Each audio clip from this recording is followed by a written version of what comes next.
Hi everyone, my name is Natalie. Today I wanted to finally do my April reading wrap-up. I read 7 books I finished 7 books in April. I'll start talking about the books that I read that didn't have anything to do with nature, because I read quite a few nature-related books in the upcoming weeks to the Springathon Readathon that I am co-hosting, and that is running at the moment until May 14th, although I know that several people are planning to continue their nature reading until the end of May, which probably will happen with me as well. First, I'll talk about the one that I don't have a physical copy of. I read an e-galley of this book that I requested from the publisher, and that is Permafrost by Eva Baltasar, translated by Julia Sanchez, and this was published in the beginning of April by And Other Stories. What really drew me to this book is that it's a character study of a character who's quite tired of life. She is at odds with the world. She's moving from thing to thing, woman to woman. She's a lesbian as well. She moves from job to job and place to place, just trying to search for something that will kind of connect her to the world, to other people that she is quite estranged from. And there is something in sort of the way that the character behaves and how she reacts to the world and what she's seeking really reminded me of my year of rest and relaxation. Sort of the goal is the same, but the means to the goals is quite different. I found this a lot of the time very funny. There's a bitter humor to this book, and a lot of the humor also comes from the sharp commentary of Eva Baltasar in the book. There's a lot of sort of searing truths, and it was an interesting reading experience, knowing that the subject matter was often quite heavy in terms of, as I said, the mental health of the character and her feelings about the world and herself and her life. But the way it was delivered had a constant humorous tone, which I really appreciated. So it was a fantastic reading experience. Highly recommend if you want a similar thing to my year of rest and relaxation, or in general if you enjoy sort of short and sharp character portrayals with a quite, as I said, bitter and unflinching protagonist. The first book I actually finished in April was Untold Night and Day by Bae Sua, translated by Deborah Smith. This is a quite interesting and surreal kind of novel. So basically it starts with a woman called Ayame who is working in a audio library. Basically I think it's a library meant for people with visual impairments, but it's used, the library resources is used by students as well.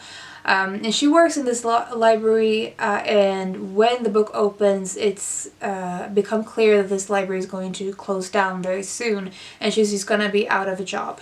And through that sort of turn of events, we get to follow her along her life, her day to day, as she's talking with her boss in the audio library, as she's talking to a woman who is teaching her German, that she takes German lessons by, and that's sort of the setup of the book. But then quickly it changes, and it's the narrative is sort of splintered into various strands of narrative and versions of the story. Sometimes the stories that are being told actually contradict each other, and so it's a constant uncertainty of what is actually true in the book and what isn't. I think it's an interesting experiment, and it obviously is very experimental in its writing and its structure, and it's kind of a ride. You just have to sort of go along with it, and I think for me, after finishing it, I still didn't feel like I quite understood it. And I think that was part of the appeal, that I feel like this is the kind of book that I will be working on or working with upon several rereadings of it. And I'll mention one thing in the translator note by Deborah Smith that I think really sums up the book. So she says, "This is a book not of progression, but recurrence, and perhaps more than anything else of oppositions, though oppositions set up only to be dissolved into one another." I will leave a link to the written review I did for this book, as well as Permafrost actually, in the description below in case you're interested. But I really enjoyed the reading experience of this, although I can't say I quite understood it. The last of the translated books that I have to talk about is The Enlightenment of the Greengage Tree by Shokoofeh Azar. This was translated from the Persian. This book is set around the Islamic Revolution in Iran, and it follows one family in particular, where the mother of the family leaves the house to sit up in a tree for several days. And the reason she has done this is that the youngest brother, I think, or the youngest son of the family has been killed. And she isn't dealing with that very well. And so that sets the scene for a lot of tragedy in the book related to the Islamic Revolution and a country at odds with its own identity in very in turmoil, in very dramatic transformation, and there's a lot of death centrally throughout the book. Another character in the book is Bahar, the narrator of the story, and we quickly learn that she is actually a ghost. So she is yet another of the children of that family who have recently been killed. And so the family, you get to see the way that the family members deal with the tragedies that they have experienced and the way that their stories unfold, often in sort of individual ways. Already, because as I said the narrator is a ghost, you know that there is magical realism in the book.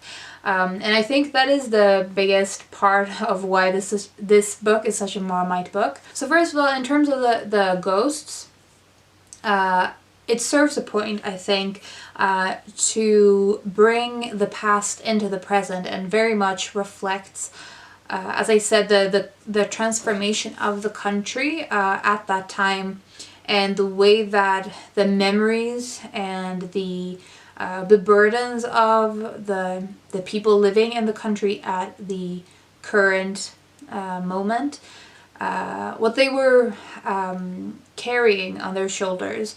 Obviously, people who die don't just disappear; they leave marks on the people left behind, and this is very much is made very clear through the physical ghostal presences in the book. The other side of the magical realism is mostly sourced in nature themes, and I found that a lot of the magical realism that's centered in the nature motifs were part of the contrast to the horrors and the death and the misery and the sadness and mourning of the contents of the book, whereas the magical realism with the nature themes added a lot of the beauty to the book and to the story, which I think for me made it a better balanced book. The first third and the last third was stronger than the mid section. And I think it was probably because the narrative moved further away from the family. I felt like as soon as, while we're still following one of the family members, it becomes sort of tighter in the narrative. That's my overall feeling about the structure. So I really enjoyed this book. I know that it has had mixed reactions.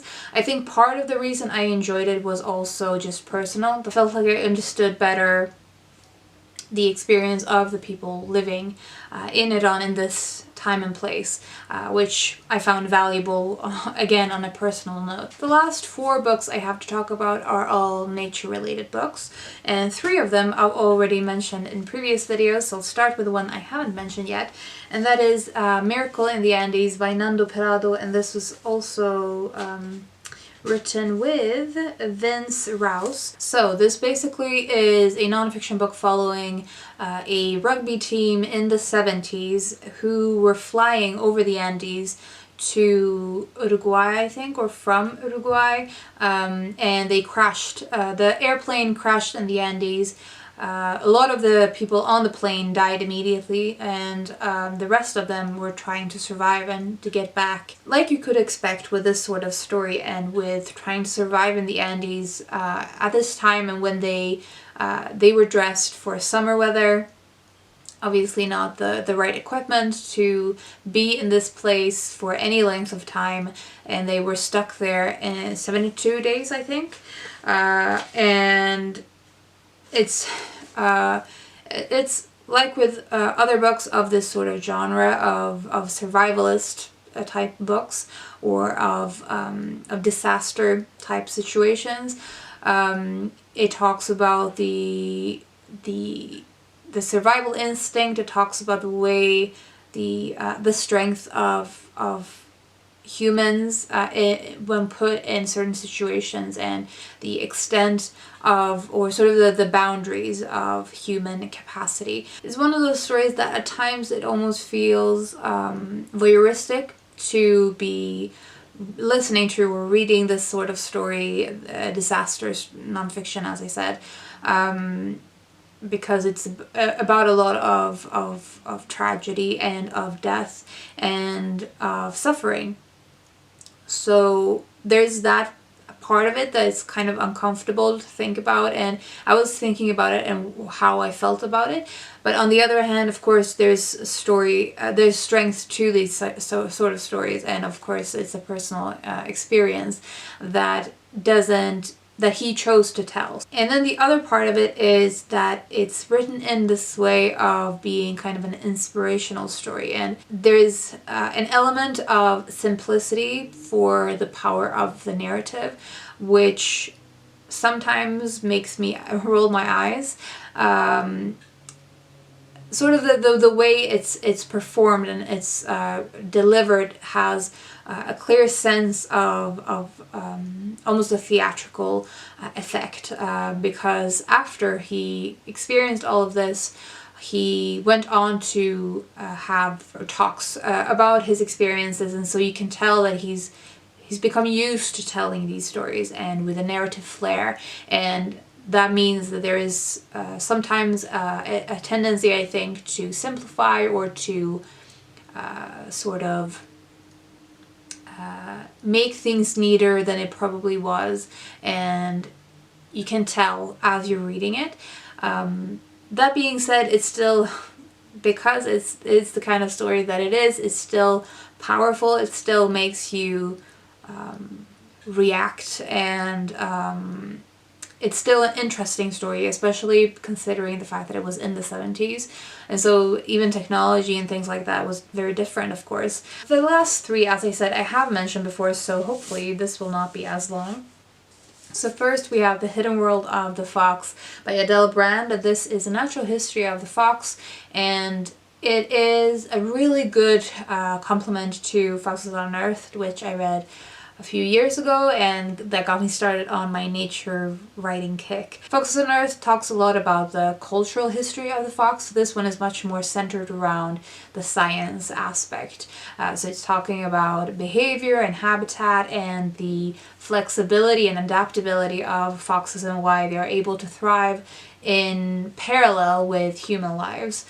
A lot of the things that make them so fascinating as animals, but also the reasons that they are so disliked, probably. She talks about the role they play in ecosystems and the place they have in human societies as well.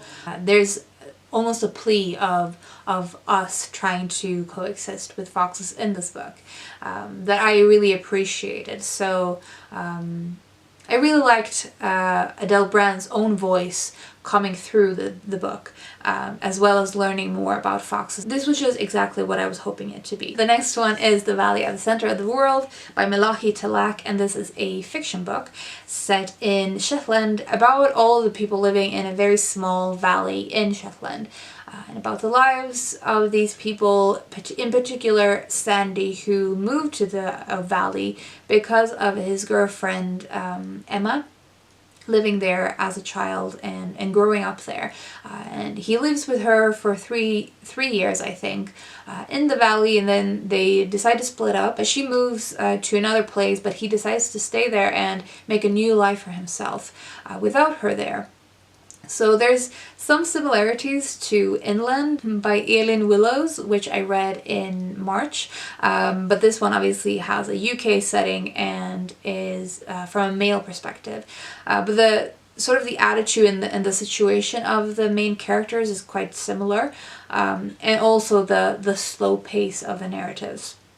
So this is very much about people living in immediate connection with nature and how their everyday is shaped by the natural world in different ways, especially Sandy, who is starting to become involved in crafting, and it's also about the human relationships in the valley and about his relationship with Emma's parents and his relationship with a woman who moves to the valley. And it was just such a transportive reading experience, much like The Lightkeepers by Abby Jeni, which I read last year. It had the same effect on me. The last one I wanted to mention is Turning, Lessons from Swimming Berlin's Lakes by Jessica J. Lee. So again, I've talked about this one. It is a swimming memoir, and that's totally my jam. In this book, Jessica J. Lee is swimming the lakes of Berlin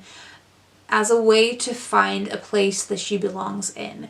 So she is both, I think, coming to terms with what place she calls home and what place she feels like she is herself in. Her father is Scottish, her mother is Taiwanese, and they both moved to Canada, and so she grew up in Canada, but then has lived parts of her life in England and in Germany. So the migration aspect is part of why I think she's seeking something through the swimming and through the movement of being in water outdoors. Overall, there were so many different things that I appreciated about it that made me think about place and home and of how we build up a place for ourselves that we feel safe in, that we feel connected to in a physical way, in a mental and sort of psychological way, and the effect that nature can have on us. Just a lot of the themes and the things that she talks about and how she talks about them, I really enjoyed. Let's see if I can find one of the many sections that I underlined so you can get a sense of the book. I never left my life. At the end of each journey, I went back to work, back to my friends, back to my home in Berlin. That the lakes could exist alongside all of this made them more valuable to me. They became points of light in the landscape, generous, steady, and incalculably beautiful. So, yeah, I think I probably connected to this again on a personal note, so I don't think it's a perfect book, but there were so many things related to swimming and water and ice and the emotional experience of being in nature, and how it can transform you on the inside. The journey as an internal and external thing. All of these things made me really enjoy this and made me also interested in her other memoirs. So there's that. So those are all the books that I wanted to talk about today. I would love to know if you have read any of these books and your thoughts on them. I would love to know if you read anything really good in April, or if you've read something good for May, for Springathon or otherwise already. I would love to know about that as well in the comments. I always really enjoy having a discussion with you. So that was all I wanted to say. I hope you're doing well and you're taking care of yourselves, and I will talk to you soon. Bye.